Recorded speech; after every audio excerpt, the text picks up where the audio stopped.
Ustoz, arab tilini qancha vaqtda, qay darajada o'rganish mumkin? Arab tilini o'rganish muddati har bir o'quvchining o'z salohiyatiga, uning til o'rganish qobiliyatiga, zehniga va uning til o'rganish uchun ajratgan vaqtiga bog'liq bo'ladi.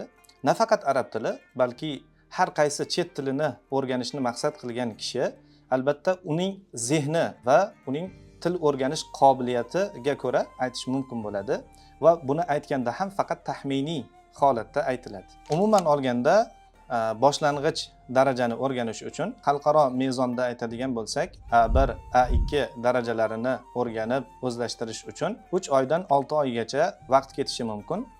Nazarda tutaylikki, agar talaba har kuni 1 soat yoki 2 soat vaqt sarflasa, 3 oydan 6 oygacha bo'lgan muddatda mukammal darajada o'rganishi mumkin bo'ladi. O'rta daraja uchun, ya'ni xalqaro mezonlardagi B1, B2 daraja uchun esa 6 oydan 12 oygacha vaqt sarflashi mumkin bo'ladi.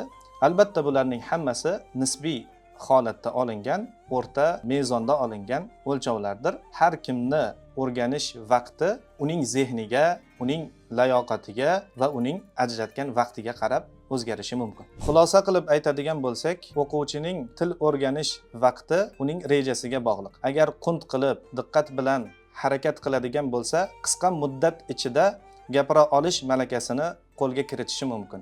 Yoki qisqa bo'lgan sodda jumlalarni o'qib, mutolaa qilib, bemalol tushuna olish darajasiga erishishi mumkin. Bunda asosiy narsa u tanlaydigan vaqt va u tanlaydigan ustoz va u tanlaydigan o'quv dasturi asosiy omil bo'ladi. Eng asosiysi tinimsiz mashq qilish va malakali ustoz va yaxshi tuzilgan dasturga amal qilishdir.